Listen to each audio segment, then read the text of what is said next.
the conversation about Andrina taxonomy, and everybody, we're here for Mega Kylie wrap up. Oh yeah. If that's what we want to be doing, you feel free. I have my email open. If you have pictures that you want to send me, I can screen share them. You also are able to screen share them. I don't think I've set any settings that way. So yeah, this is kind of like open office hours. Okay.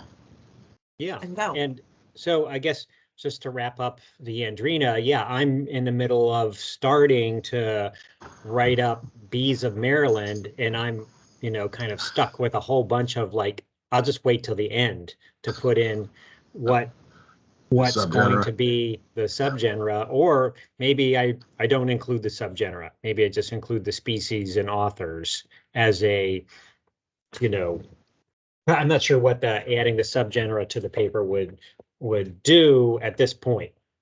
Yeah. So I don't know. How are the bees of Missouri going, Mike?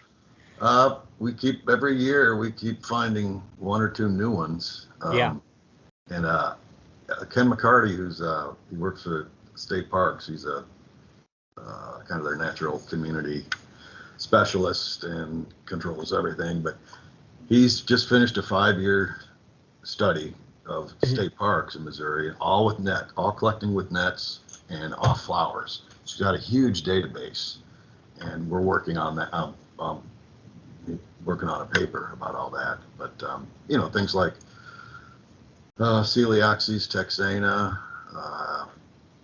Anthophorula texana, things that were not recorded for Missouri before. He's found these, and then cool. And a couple. This is an undescribed Lythorgopsis and an undescribed Coletes. Yep. So yeah, things are moving along. It's fun. Yeah. What's the Coletes on? What does it have? It's on Dahlia. It's on Dahlia, and it looks. Okay. It would key out to Robert's and I, but it isn't. Okay. When the genitalia are different, and there's a bunch of details, and we've got enough specimens from around the state that's real. And that's distinct. And I've got a couple specimens from Oklahoma as well. All right. So that's a cool one. Just one quick question, since it's a chatty day. Hylaeus fedorica. What do you know about that one? I just ran into, I've run into two recently, one in Delaware at Mount Cuba, just a big gardens, and then another on the edge of a tidal freshwater marsh in a vein trap, which seems to be good for rare Hylaeus, interestingly. Like I don't have any records for DC or Maryland at all, and there's just not that many, but I see them every once in a while, but I can't put a pattern together. Yeah, there are a handful from Missouri, and almost all of them are from what I would call riparian corridors on willow, on salix. Oh, so, on willow. Okay. Yeah, well, that would fit. I mean, certainly this one, and then the one at Mount Cuba, there's willow around. So it may they seem to be univoltine. Those up the Modestus group, those seem to have several generations a year. But Fedorica, we only find in the early part of the year. And again, it's just only half a dozen specimens in localities, but it seems to be consistent. And also, it was probably similar. My guess would be when we get more information, we have these other tree ones, like Sparsus, I think, is a tree one, and maybe the Floridana or Georgica. I confused the two. I think it's Floridanus. Floridana? Floridanus, yeah. Well, Sparsus is at least over in the Midwest is always on Apiaceae species, and not just yellow ones, but it's always on, in these herbaceous things and in forests and woodlands. Yeah. And again, one generation a year. Here. Yeah. And see, we're picking up in these canopy traps now that people are doing canopy traps now. And it just seems like maybe it's the vein trap thing, but elevated and in wooded kinds of environments. So anyway, always something interesting. All right. Maybe we should open it up to people with any kind of questions or photographs or If you want us to talk more about particular aspects of the guide, but I think Claire and I talked about this earlier, that people can send in pictures, and then maybe before each week, the three of us can look at these pictures if there's a question and get as far as we can, and have that, be a feature of the talks where we just do one sort of, what is this kind of thing, just to walk through what we're thinking about in terms of an identification. Yeah, But sounds good. yeah, so let's. Elliot just sent some in. So I'll do a screen share and I'll show you these in a second to download them. I'll also just point to the chat. Katarina shared a link to Lawrence Packer's book coming out soon on bee families.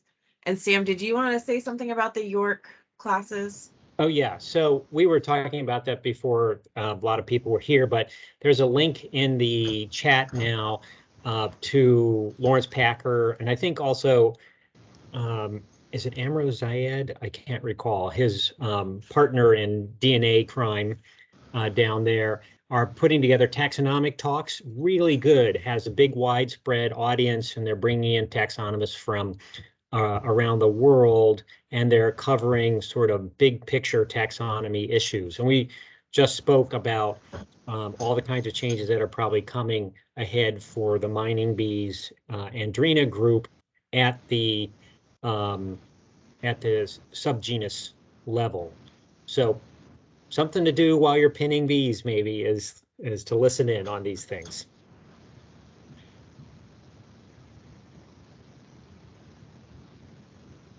So Claire, did you say there's something we should be looking at, or you're getting? I just downloaded the pictures. I'm bringing them up. Okay. So, okay, which one should we start with? And I'll make it bigger. Can we hear where these are from? Ooh, where are they? Yes, Yeah. Elliot. Can you hear me? Things? Yeah. Yeah. So these are from Albuquerque, New Mexico, visiting Helianthus. I can also send pictures of the females that I think are the same species, which are generally a little bit larger and kind of triangular abdomens. Mm-hmm. Claire, can you enlarge? Yeah. Which one? The first one or the second one? The Yeah. top two. I mean, Look it looks at at a glance, it looks like Polycharis, but I don't. Yeah. I don't Look know at that the expanded last antennal segment there. This? Yeah. And Mike, you're probably better at subgenera and kinds of things out that way, but I'm seeing expanded last antennal segment and big, super wide front Or basotarsi, expanded basotarsi and things. That, So that matches Polycharis, you think? Well, I mean, it could. It'd be nice to have a little more in focus of that front leg. Polycharis, maybe even.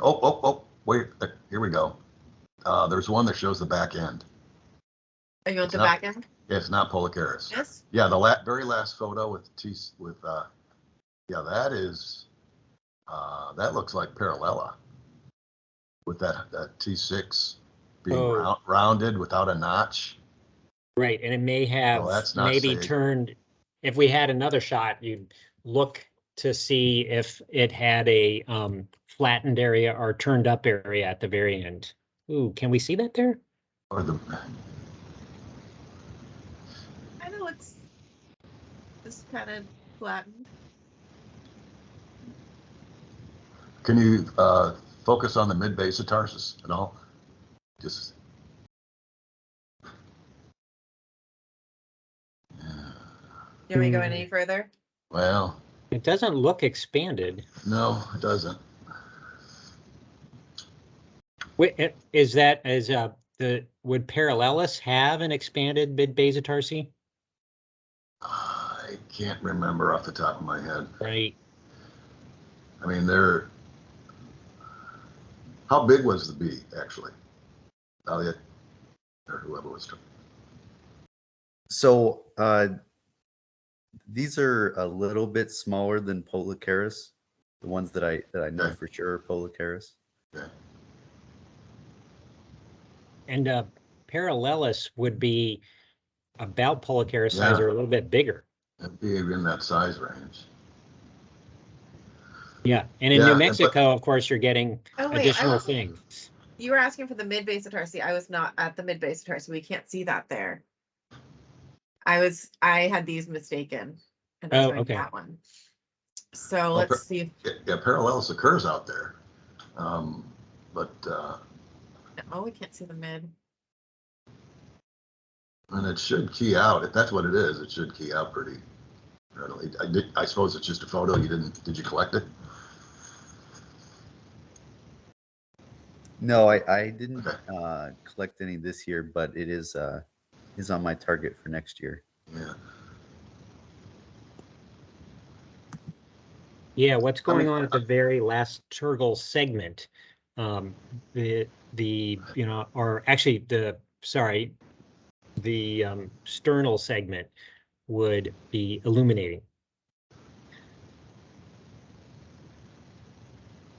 But we're not going to be able to see any of that here because Yeah. none of that's visible. So what's our final? Well, Final take? I think those photos are good enough. If it is parallel, that lateral view right there would because look at that mid-base of tarsus has a long fringe, an unusually long fringe of hairs on the posterior margin. And yeah, I've got a bunch of parallelists sitting around here. I think I can take a look and see if we're in the ballpark. But that's just tentative. Yeah, always the problem with photos. Can be, yep. So just for my notes, you're focusing on, of course, the shape of the final tergite, and then Yep. the shape of the base of tarsus and the shape and also the extensive plumosity on the posterior margin. That's pretty unusual. And then the front base of tarsus too. I just can't. I don't look at parallel that enough to have that locked into my head. But at a glance, that's where I'd start. Do we want to like pull up the Discover Life page and see if we have anything there that jumps out? I can do that, and we can look at the distribution and stuff. But Mike, is almost certainly right there. Yeah. Well, we might have pictures up there of the characters that we wanted to be looking at. Okay, I guess I'll share my screen here. And anybody else who wants to send in pictures. And or has questions or, and it doesn't have to be we're doing free form here because we're trying to figure out, what people are interested in doing and learning. And so we can work on and answer questions of pretty much anything. Well, having to do with bees, of course. All right, so I think, can you see this now, Claire? I can. All good. All right, so there's Megycali parallela, really a Western species in a lot of ways. And so it's all over the New Mexico. We can go to the species page here and see there's the female. Are there described subgenera? You can see here on the female wide basotarsus. Do we have males? I'm not seeing any of the males here. You can always, a lot of times there's more pictures than you think in Discover Life. You can look at the thumbnails and see if we can pick up anything. Parallella has the males have those pronounced teeth at the end of the tergite at the last stand, and I didn't see that. Yeah, this. We would have seen that. So, And I True. mean, we would have seen those in the photo. I didn't see them. What Plus- about what's the megachile? It's not addendo. It begins with A. Also has southern. Albatarsus. Yeah. And also, what about that expanded antennal segment? Does that put it into, like Fortis has that, but I'm unclear as to what other groups have it. What is in the same group with Fortis? Well, we can look up Fortis here too and get the subgenus, and then this is the kind of thing I do all the time. What? Where is that? And how does it fit in? So there's the distribution of Fortis.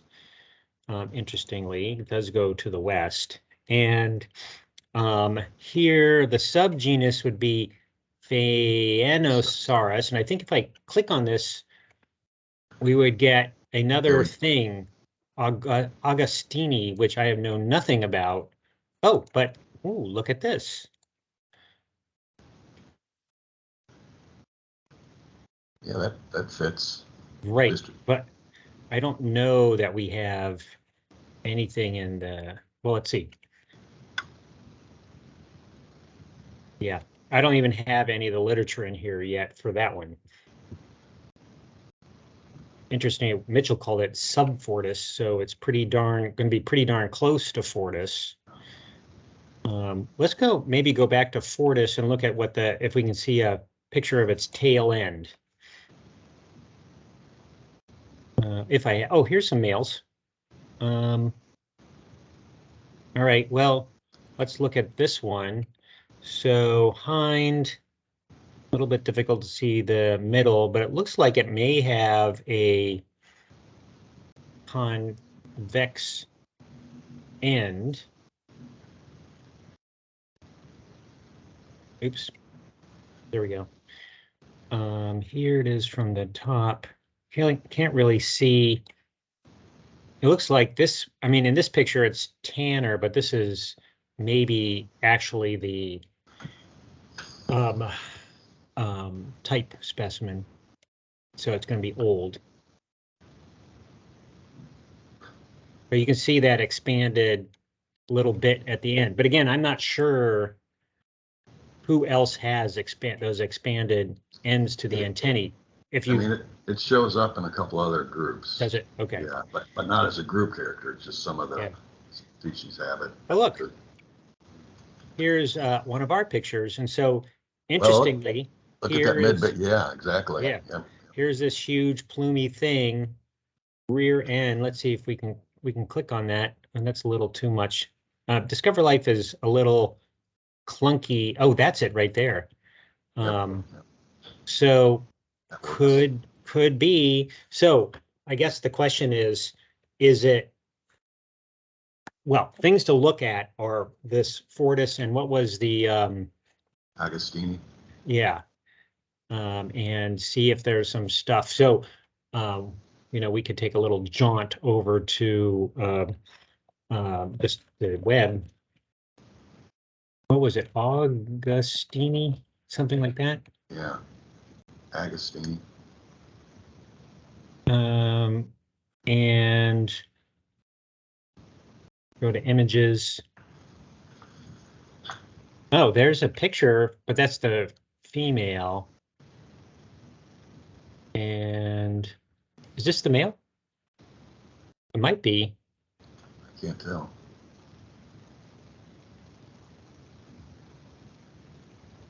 It doesn't seem to want to open. It's a bold picture. So those are generally small. Yeah.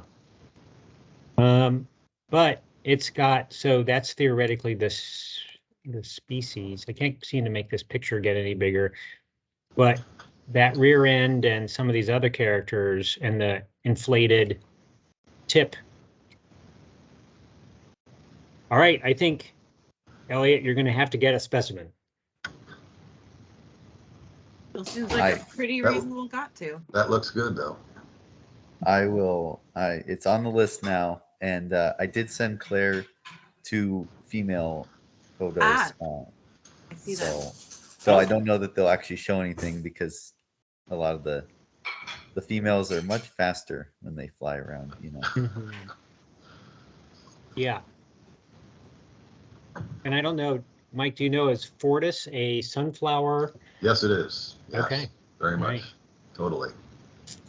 So it would make sense here But- in but- terms of But picture. Fortis, you know, is all the ones that I have seen, even old ones, have a orangish yellowish pubescence. Cast. Yeah, Mhm. yeah. And that the photo looked to me pretty much pure white. Yeah. Or pale. So But the photos, poor as they were that we had, looked more like of Augustini, yes, looked more like this. So I agree. leaning in that direction. Can you blow up one of those, Claire? Any preference which one? I don't think so.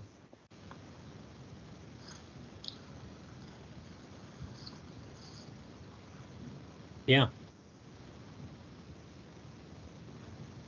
Do you have access to a collection down there, Elliot? Sort of. I've been helping at the UNM, and most of their collection is an ongoing monitoring study at Sevietta National Wildlife Refuge. Oh, Karen's. With Karen Wright. Mhm. Uh, Yeah. and so things are in various states of processing and identification. Okay. I guess you could go over to Flagstaff, but it's probably quite a trek, and see, or just ask them if they have any of those specimens, and then if you're over in that area, check them out. I guess it's northern Arizona with Neil. Yeah, well, we don't consider that too far. It's just 4 hours on the interstate. Okay. Just 4 hours. Yeah, what is it? Nothing. So these pictures are also Elliot's. Any new information about them? Not for me. Yeah, I don't. Yeah. So this, I think it's same for Mike, sort of our final destination in any identification string is comparison with known specimens or specimens we have high confidence in, and strings of specimens are better than singletons for lots of different reasons, that one specimen may or may not show or present well the characters you're looking for.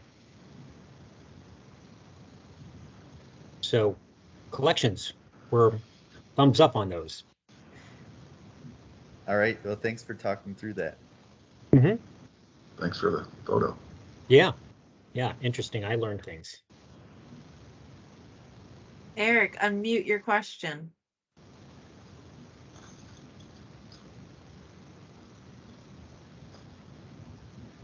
So I'm Hey guys, can you hear me?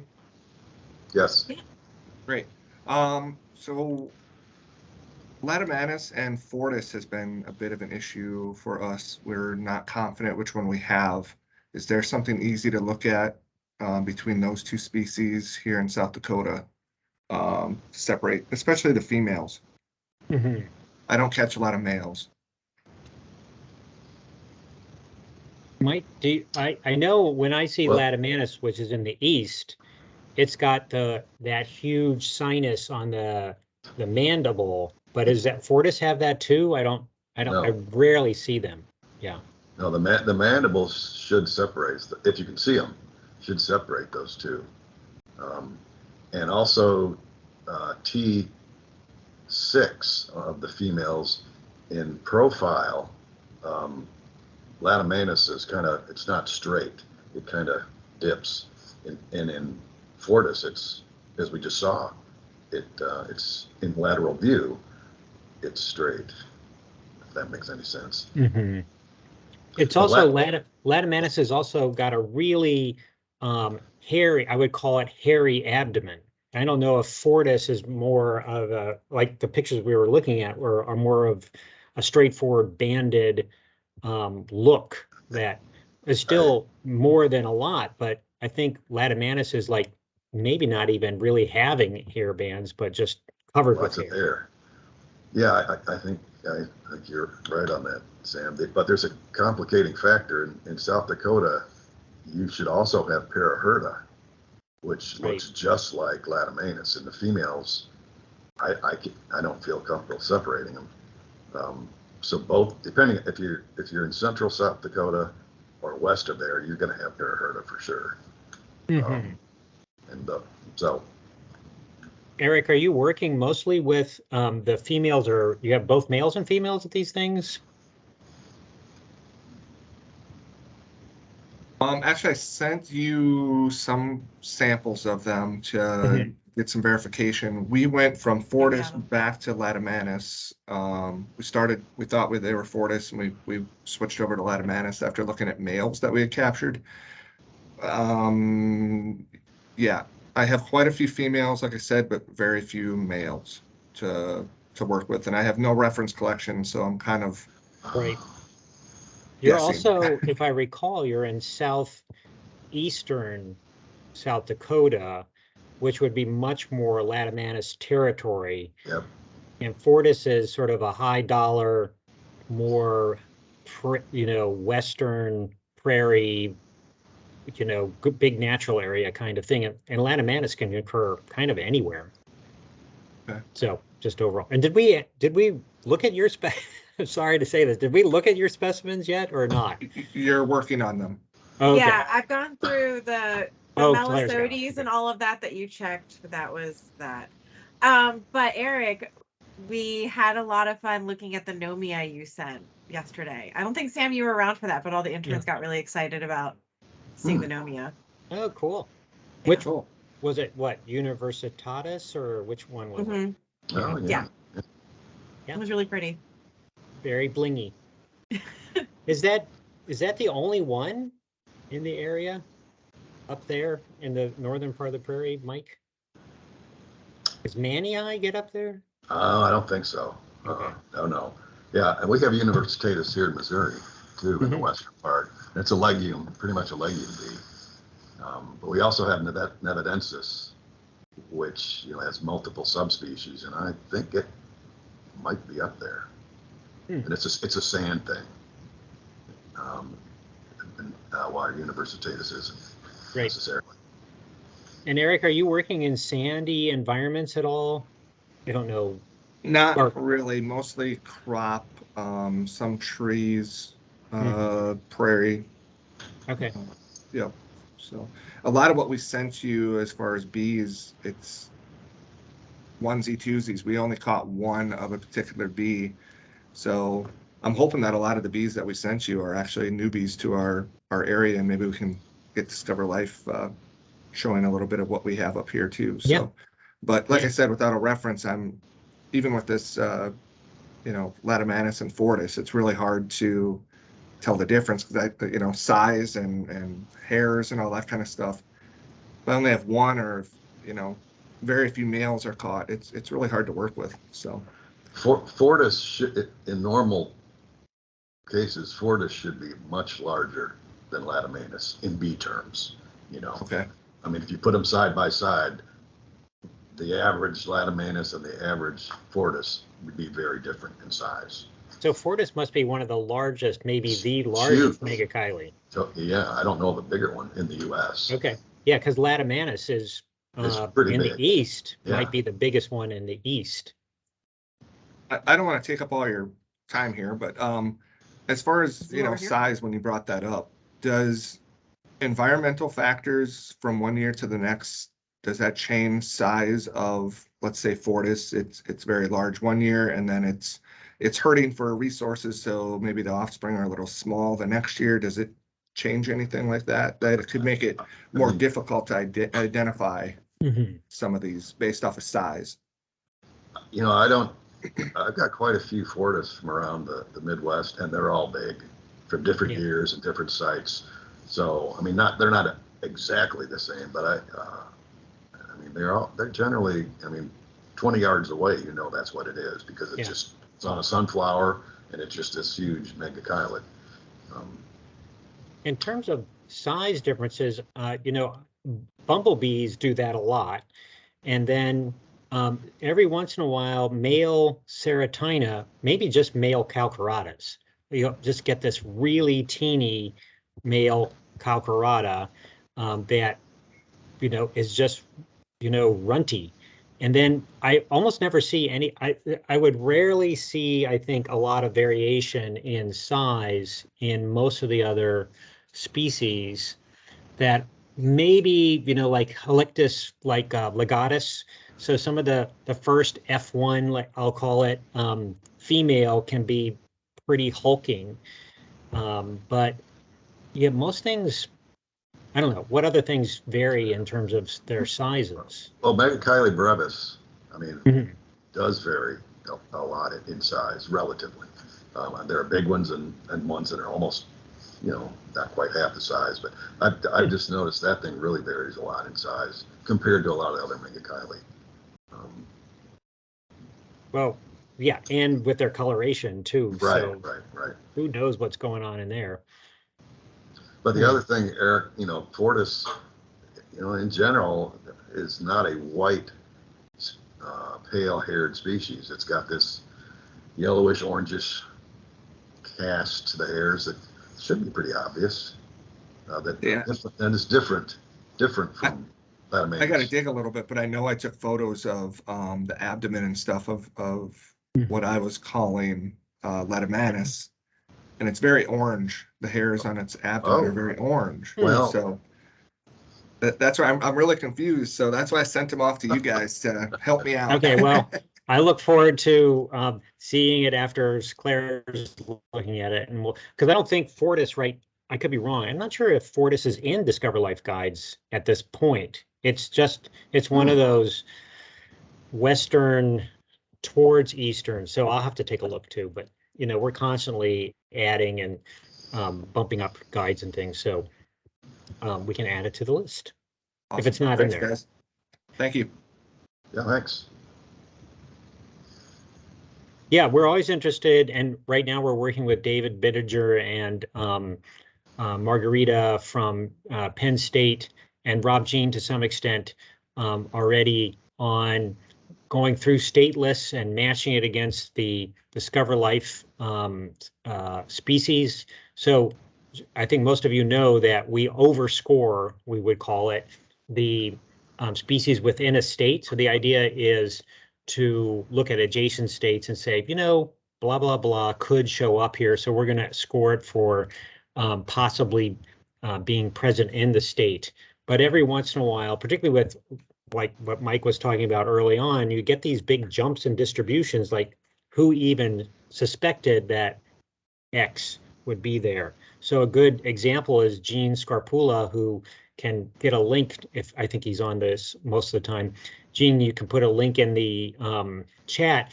He just published a paper on Lazy-glossum semiceruleum, and we have 3 specimens from very different time periods and in the Chesapeake Bay area. And the nearest record is Wisconsin. So, and there's numerous examples where there's specimens that are in the eastern shore of Maryland, maybe only because we're looking a lot, but some of them are old. The nearest record is way out in the Midwest, some kind of residual grasslands. There's from the dry period. Perdita, 1 or 2 perditas I think you guys have out there that kind of are surprising. Yeah, there's you can go through actually quite a list, like Perdita swanky, big hiatus, and then there's a population not in Maryland but in Long Island. Like you go to the end of Long Island within sight of New York City, and there is unbelievable in terms of the numbers that fall into the bull traps numbers there, and a few other places. Some of the Caliopsis. We've gotten some of the Midwestern Holcoposides. Yeah, I can cite numerous examples of multiple state jumps. So what's going on? Hard to say. Just really a lot of it might just simply be not enough boots on the ground. And there could be populations in between, but who looks in Kentucky and Tennessee, for example, for a lot of these kinds of things, where the stuff that's in Missouri should be showing up in some of their glades and whatnot, I would think. The stuff in Southern Illinois that you've been involved in, Mike, has really been kind of illuminating, like, oh, you know, we thought Illinois was really well known, but It's been surprising. I was going to interject. Jean's not on, so I'm going to look for the paper. What was the Basic Awesome? What? Semi-ceruleum, and Okay. he just sent me a PDF of it. I can't believe Gene's not on, but I know. he's just COVID holed up. So, Mm. but it just got published in Maryland Entomology. No, it was Insect Mundi. Yep. And about that really nicely done paper, and talks about it in other records and things like that too. I'm going to try to find the link for you all, but David, you can unmute and ask about the Andrina stuff. Sam, if you want to click the links in the chat, I think that's what we got going on. This one, interesting. Oh, okay, I see. It's our friend. Yeah. Yes. Hi. Can you hear me? Yeah. Cool. Yeah. So both of these there from we go. Discover Life. Okay. The first Andrina one, it seems to be super helpful to know about the humeral angle and the pronotal ridge. And I look at this from every angle after I rip all the little hairs off so I can see it. And it's still not crystal clear to me. So what are we looking at? It'd be in the Andrina link, it's the first image and the fifth image. Okay. Different views. All right. So I'll do some orientation here, and we may need another view, which you may have here. So head, thorax, pronotal, pronotum, I guess, and this would be the collar area, and it looks very narrow when the head is recessing onto this area. It's a little bit pulled out, would be my perspective on this right now. And so it recesses and is set in there. And this is the pronotal lobe. And this would be the area that the humeral angle would live in. And so I can't tell if this is again,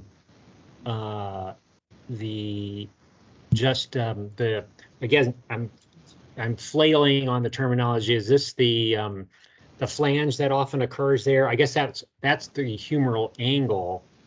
All right, Mike, you take over. Yeah. Oh, you're right. You were pointing to where it should be if it were there, Mm-hmm. the humeral angle, and it's it's going to be difficult from photos, but I mean I don't see it. I mean there's, Mm-hmm. but it could be the angle. It could be the angle of the photo. Well, now I think I do. So Well, I just can't be. I don't know. I can't be sure. But that's So- where it would be.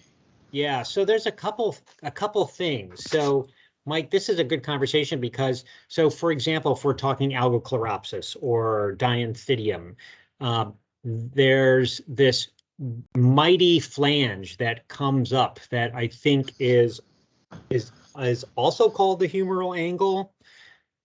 Or what is that called? I think it's different terms and different works, but Yeah. it also continues onto the pronotal lobe.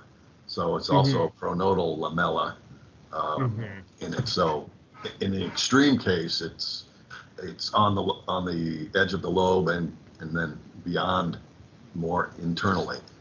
Right. But that's where it would be. Yeah, that's the extreme case.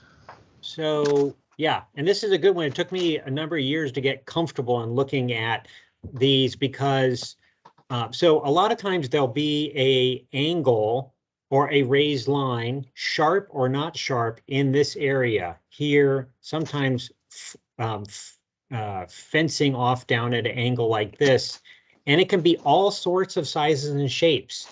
So so let's take Andrina cressonii, which just has a very subtle line, which I love because it's Cressonii is kind of generic looking of a heavily pitted abdomen, and it could be several things, but that line always separates them out. And but it's, you know, one of these things that is really difficult to accurately describe, but it's just this little raised line. And other times it's huge and sharp, like in the males in particular. So males usually have a much, we were talking about Andrena cressonii female in in terminology wise, these pronotal angles or humeral angles that occur in this area are often much more accentuated, I would say, in the males. Yeah. And they're rounded over for whatever reason in the females. Maybe should we go to your other one, David? Yeah, it's probably pretty similar. I can say right away that what you're telling me now is super helpful when I hear you saying things like it took me several years. And when you say it can be very subtle, it's like very empowering to me. Well, it can be subtle, and other times it can be really, really obvious too. And so we have an in-between category, because sometimes, like let's say Andrena banksii, it's not a sharp angle, but it's not a simple smooth, I call them horse collars in those areas. And the other problem is, like, here's the head, here's the thorax. Well, where you want to look is right in there. Yes. So a lot of the time you're peering down the microscope in this direction into there, or what the head, if you're lucky, is cocked one way or the other, and you have to look into there, or you have to snap the head off, which few people are going to do, to see something that you're not sure of with a lot of hairs around. But it's a great character. I mean, I'm always looking at the pronotal collar area to see if there's any ridges or humeral angles or whatever. The terminology probably could use your work, David, in terms of coming up with a whole series of shots that illuminate nothing, like the melon. So a good one we were talking about before, that'd be Eastern, would be in Melandrina. You have most of the females have nothing. It's just this, big smooth horse collar, and then Perplexa has. I think of them as little ears. They're so pronounced out here, projecting away. But do you have? So here's the other one. Is this the same species? I'm not sure. It looks Okay. a little like different, but it's got the very same architecture. Okay. Mike, do you want to add anything here? Yeah. Well, now looking at from this viewpoint, you see the pronotal lobe, and then from the upper base of the lobe, you see this relatively smooth transition of the collar towards the back of the head. And if there were a pronotal humeral angle there, it wouldn't be so nice and even. There would be in this area, there'd be something. Yes, yeah. It wouldn't be it wouldn't be even and smooth. There'd be a disruption in that right where Sam's cursor is. Yeah. And it might be very subtle, but it might be very dramatic. And sometimes it's a strong right angle. I mean, you can't miss it. Yeah. Right, So you go like so. So this collar would go out and then sharply down, and there might even be a raised carina or line. The angle is so sharp, and other times it's just bent at like you took a piece of sheet metal and bent it strongly. It's not creased yet, but it's still not a smooth curve. Yeah. Boy, we could use a whole series of these to illuminate, because I told you it took me a long time and many specimens, and I had the National Collection to look at to be like, oh. And reverse engineering the Discover Life guides is a useful way to explore something like that. So what you want is a good, solid specimen that has a has this feature, and you would use, well, we can do it. So, because I'm still shared here, let's go to, might as well go to Andrina. So we'll go to the guides, and I'm just going to hit the bumblebee, and we can jump down to the bee identification ones. Here's Andrina females, and we can go to, and you can do this. This is something that I think a lot of you already know. You can go right to the menu on any guide and hit has, and then let's find that.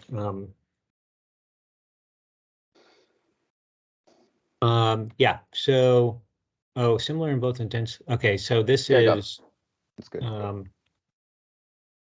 let's see. Oh, that, okay, that's for specific. Okay, that's for a specific, Oh, it's yeah. talking about one. We want the, yeah, you can see how it comes up a lot in these species ones. I wonder if I call it, there we go. Okay, so here, Cool. this is the pronotal. You have three choices. Basically, we're equivocating here, like, well, it's not sharp and it's not smooth. And a lot of things are, well, we can look. So we can say who has been scored for that. And we can see that 288 have been scored for something weak. How many have been scored for absent? 236. I think there was 500 originally. And then who has been scored for squared off? Only 114. So when you have a squared off one, that's good. But now we can switch from has to only. So this would give us, if we're going to retain that check, this would give us a list of species that are not scored for more than one category. In other words, they would be the best candidates. See, there's only 36 that are scored there. So this is the list to find a specimen of, because it should have a really good example of the corners. Right. And Are you I don't getting? think I don't Okay. have any one of these to look at or even a photo. So I haven't ever seen perhaps that very distinct trait. Yeah. Okay. But I can say I'm pretty motivated, Sam, to start even popping heads off and getting really clear images of this stuff from every angle, because it is difficult. It is difficult, and it really, and that would be great for everybody, because it's they're great characters. And Mike, do you, how, when you're looking at an Andrina, that's the first thing I look for. Yeah. Wow. Yeah. Yeah. Okay. And then the presentation is often tricky, so it takes a while because you often don't get access to the pronotor collar area really well, because the head is, back or tilted up, or it's hairy, and all of the above. But Right, usually you can see it. Yeah, and Sam, I'm just going to offer this one sort of general notion that when we mount specimens, I'm starting to appreciate what you have to pay attention to when you mount it. So if you can expose the pronotal, angle here, that's probably really helpful for this group. And if you're looking at propodial surfaces for lasioglossum, you kind of want to push their abdomens down. And if it's megachile, you want to see the mandibles. Like, it's really helpful in advance of trying to diagnose them if you know how to mount them. You hit the nail on the head. I mean, preparation is everything. It's going to save you hours of frustration, and that, because I do just what you've described. That's what I do. Because do you manipulate the head, Mike, at all? Oh yeah. Well, not what depends on certain groups. Yeah, I want to be able to see the pronotum and maybe the occipital carina. So I spend, depending on the group that we're pinning, I might spend, a minute or two under the scope arranging things on that specimen as I pin it. Wow. Yeah. Because otherwise you might spend an hour down, when you try to identify it, trying to see things, and so David, he's absolutely right. He's learned the hard way. Yeah. And Indeed. or you end up with a pile of species. Yeah. Question marks. Yeah. So what about on osmia males? Do you pull out the abdominal segment so I that do. the sternites are exposed? I So do. maybe explain to people a little bit about that. Well, yeah, with male osmias, you have upside down, and so you can see the underside of the abdomen. And then I take a pin. Could be a 0, a 2, a 3, or 4, depending on the size of the osmia specimen, and carefully under the scope, insert it into the back end, and pull. Yeah. Do you have a little curved up tip to it? I don't anymore. I used to do that, but then it gets snagged, and sometimes things pull off and become detached when you don't want them to. So, yeah, I mean, that helped with osmia males. Oh, Yeah. It makes a big difference. Yeah. Okay. Well, I look forward to more of your work, David, and I have to say a lazy pinner or sinner pinner. Let's get a bunch of them processed, and if some of them aren't identifiable, like, all right, so be it. We're just trucking through so many. And yeah, so we've had to leave a bunch as species for that. And then, or again, something that we never do, if it's species, is you can relax them, but that is another whole round of work.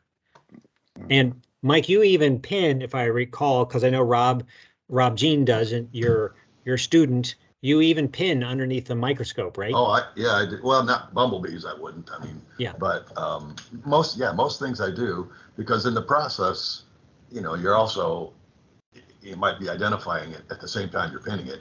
So it's kind of, but yeah, I do it under the scope, and that partly because of my aging eyesight, but it's some of the, these little male lazy glossums or male predators. I mean, yikes. They're little tiny things, 4, 5, 6 millimeters. And you want to make sure when you're just pulling the abdomen and the genitalia that things don't go flying. Right. And you lose what you're trying to pull out. So, I just think it helps down the road, Yeah. Now, do you store, prior to pinning, are you throwing everything in your chlorocreosol containers, or are you putting them in the freezer?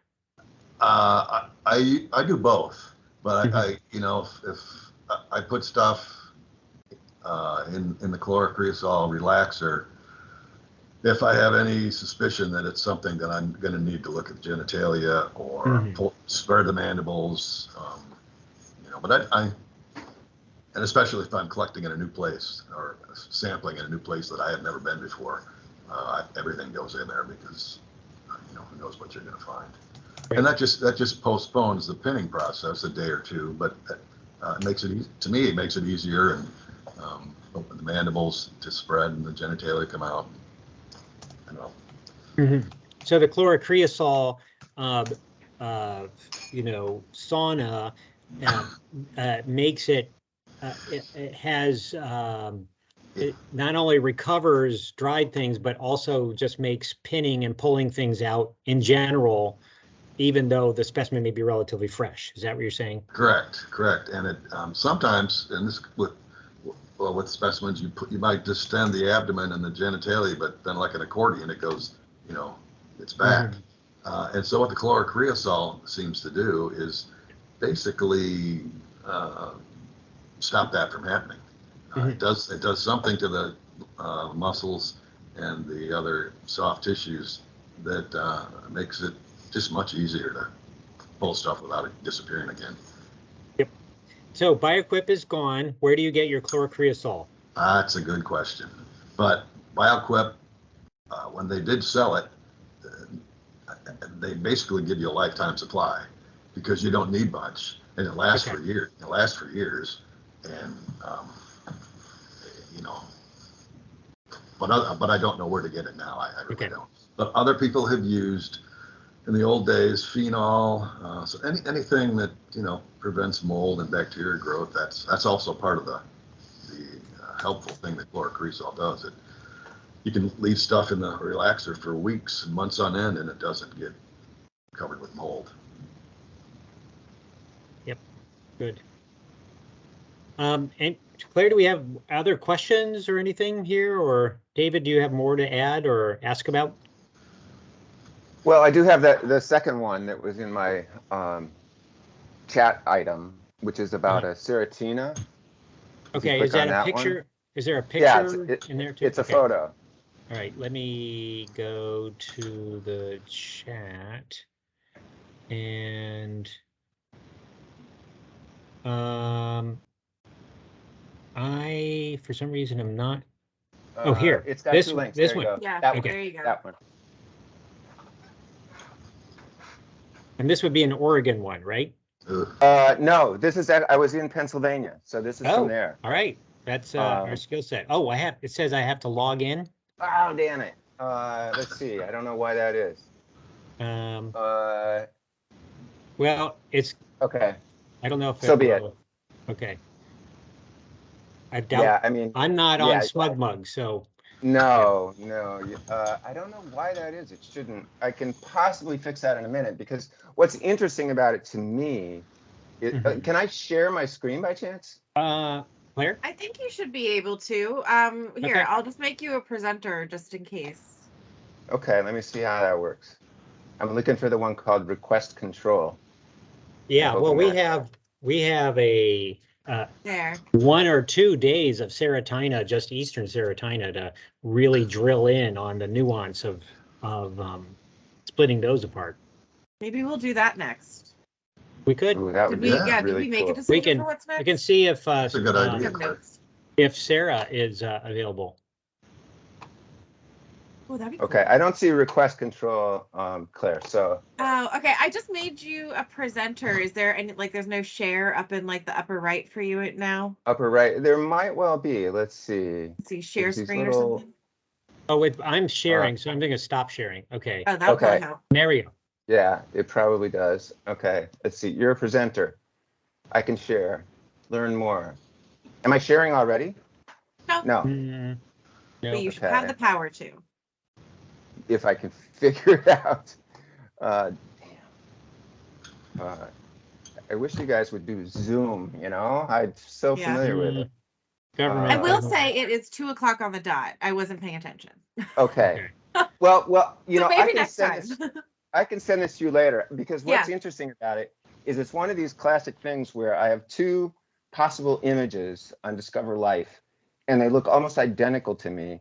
And then I Mhm. make a really clean photograph of T7, and Mhm. it doesn't look like either picture. So this is Yeah, it's a male, I presume, right? yes, it is. It is. And I sent Claire, I sent you the actual image. Really? in an email yesterday. Really, So, yeah. actually, we should be able to, just from an image of the flange on T7, tell you pretty sure what it is. That'd be So, fantastic. Can yeah. you click? Look, Can you click the share? See on my screen, it's up next to the leave button, but is it not on Okay. yours? I see. At the upper I've right just- corner. Upper right corner. Gosh darn it. There's nothing in my upper right corner. Oh, It's blank. okay. Also, but Claire, if you have your email, it's in your email. I think we should definitely get to that, and I also I'm going to be mindful of the. Let's see if I can open this really quick. Yeah, it's fine. It's far from urgent. Well, it might be. I want to make it. Be able to make It it sounds bigger. fun to me because It does. Sound Yeah. To me, it is too. And I'm really interested in Ceratina because I looked at it for the Western species, which aren't represented in the key. And the key is really spare. It doesn't have a lot. There you go. Okay.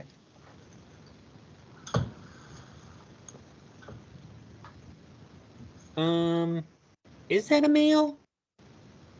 Oh God, I hope so. It has a really big triangular. Yeah. Yeah. Oh, femur. there's the. Right. Okay. Wow. So it's not strenua, and I would say it's also not dupla. Okay. Calcarata. Pardon? Calcarata. Well, could be McMacme or Calcarata. Yeah. I would say I would lean more towards Calcarata. What about you, Mike? Yeah, I guess so. It'd be nice to have a slightly different view, but Mhm. I mean, it looks like it's several times wider than long, easily. So Yeah. that's where it would put it. Yeah, what I'm hoping for is that either one of you will say, "You idiot! It's so obvious." Oh, no. Well, Like, do you Ah. see why those pictures don't, or the descriptions don't really equate to what I'm looking at? I would say with Serotina, it's you got to look at a lot of specimens. well, Okay. David, if it's calcarata, I mean, the hind femur is going to have this big, huge Yeah. tooth Sure. sticking out of it, and McMahon Yeah, doesn't. yeah, which is what it is. It has a Oh, huge there you go. symmetrical There you tooth. go. Yeah, okay. If that character So- gets me there, then now I know. So it has the just to be sure, it has on the femur, it's a triangular pointy thing with the greatest width being in the center of the femur, right? Yeah, it's symmetrical. Yeah, yeah. Okay. I Yeah. think that character's solid. Yeah, Cool. definitely Calcarata. The other one that has that is at the opposite pole is Strenua has that. First of all, it's very small, but you can get weirdly, as we spoke of, weirdly small Calcaratas, but the flange is minute. It's basically as wide as it is long. Okay. Really obvious. Helpful. Yeah. Yeah. So Good. Calcarata, check. Good. Then you get into like Calcarata versus McMackie females. Now we have something to talk about. But the whole group is a lot of fun. And it's the kind of thing, it's fun now that I've looked at probably 20,000 specimens. And I'm like, I think I got this. So, but I keep saying that. Then Sandra Rehand keeps coming up with new species. So, or saying, well, their Floridana could be up there in Maryland. I've got some records with DNA on them. I'm like, no. And it's not necessarily the color that Mitchell says. So Floridana is my mystery one right now, just because. Showed up in Southern Illinois. Yeah, but how did you tell it? From the long white mark on the female or what? There were several things because I think they're both sexes. These were incredibly bright blue. I mean, they just like jumped. It's like, wow. Okay, well that's good. That's something I see in the deep Darker south. wings. Yeah. I see it in the deep south, and then there's supposed to be these ones that are in the mid-Atlantic, and I'm like, I don't really, I'm not really seeing anything that strikes me that way. And then of course I start imagining I see them. So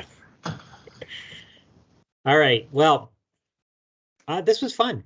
And so yeah, maybe we can do someone's mystery picture each time, and then get into the endless. We'll be here for years. I mean, really, how could we not? Wait, that was 3 months on Mega Kylie. Yeah. Did we All ever right, finish? Okay. Well, I'll wrap up the recording. And Thank you, Claire. what do we decide what we're starting next week? Well, I could email Sandra, and she may not be available at the drop of the hat, but she'd be a good person to start off that whole Serotina conversation and have her involved. Oh no, I think we decided we were going to keep going with the family. Isn't that the note I made last time? I don't know. What, with hoplitis? We can do like we would just keep going with Mega Kylie and just stay with the theme, but we can do whatever we want. All right, so maybe we'll discuss or something. And can I ask I'm sorry, Sam, once you're done, can I talk to Mike for a second? Yeah, As no, long as we're totally. on the call. That'd be great. All right, I'm stopping the recording. Good. Thanks very much, Claire.